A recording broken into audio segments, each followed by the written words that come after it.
Et avant toute chose, bonjour Vincent Bonjour, Nocrécule. Merci d'avoir répondu à notre invitation. je vous en prie. Alors vous êtes donc le responsable communication de la salle de concert de Tourcoing, donc le Grand Mix, qui va accueillir ce jeudi et ce vendredi 7 et 8 novembre le festival des Inrocks.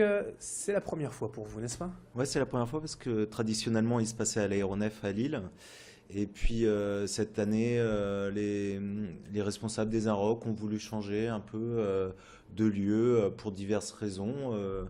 Il y avait comme une évidence entre ce qu'on proposait nous au Grand Mix et puis ce que les Inrocks proposaient. Au niveau de la jauge, on a une plus petite jauge, donc ça correspondait mieux aux artistes découvertes qu'ils avaient envie de défendre. Donc du coup, nous, on les a accueillis les bras ouverts, puisque on est des fidèles des Inrocks depuis des années et des années. C'est quoi en deux mots le concept, l'idée directrice de ce festival? Alors, ce festival, c'est un peu présenter en avant-première peut-être les stars de demain, ou en tout cas ceux qui artistiquement seront en pointe très prochainement.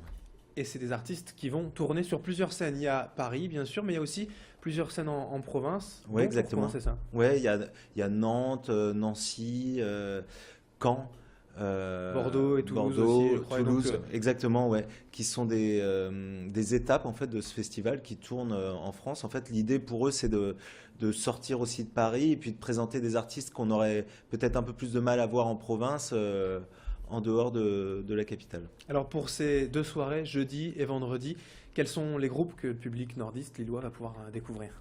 Alors, donc jeudi, on va commencer par These New Puritans, qui est un groupe anglais de pop un peu baroque, très impressionnant sur scène. Mhm. Euh, et avec Young Fathers aussi, qui sera un groupe écossais, lui, plus hip-hop et rock. Et puis vendredi, on aura notamment Valérie June, qui est un peu la nouvelle prêtresse du blues rock un peu dégueulasse comme ça, qui a été produit par le guitariste des Black Keys. Et puis Jaco Gardner, c'est un peu un plateau, en fait, les deux ont une notoriété équivalente, qui est une sorte de rocker psyché évadé des années 60. Alors vous le disiez, ça correspond à ces artistes tout à fait à la couleur musicale habituelle du Grand Mix. On est bien dans le thème. Ouais, tout à fait. Ouais, c'est des artistes qu'on aurait pu faire sans le festival. Bon, là, ça nous aide justement à les avoir parce que c'est des artistes qui montent en notoriété. Mais effectivement, ça correspond parfaitement à notre ligne éditoriale tout au long de l'année. Ouais. C'est une mise en avant aussi pour le Grand Mix d'accueillir le festival des Inrocks, puisque voilà, il y a quand même l'impact, la force médiatique du magazine. Ouais, tout à fait. Pour nous, c'est un peu une récompense du travail qu'on fait depuis plus de 15 ans maintenant au Grand Mix. On est super content. Et puis, effectivement, ça nous permet d'avoir une aura un peu plus nationale.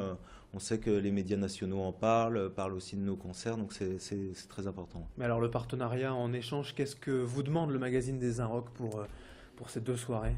Eh ben, le magazine des Inrocks nous demande juste d'organiser le concert en fait, hein. Donc on fait notre travail habituel, c'est-à-dire c'est nous qui prenons en charge le cachet des artistes et puis nous organisons le concert en fait. Eux en échange apportent toute leur force de frappe entre guillemets et puis tout ce qui est communication autour de l'événement. Les recettes de billetterie aussi, c'est Ah, pour c'est le pour Grand nous, Mix. oui, oui, bien sûr, ouais.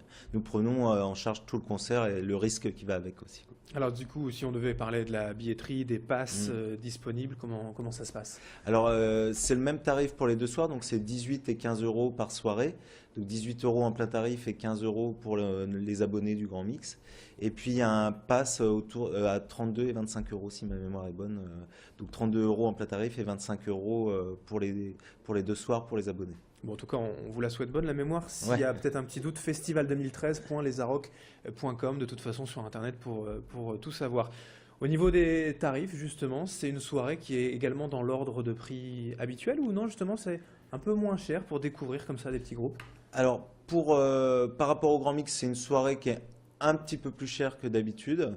Mais par rapport au Festival des Inrocks et d'habitude ce qui est proposé, on est quand même en dessous, puisque d'habitude on est plutôt au-dessus de 20 euros la soirée. Donc là, pour trois artistes par soir, c'est plutôt intéressant, un bon prix.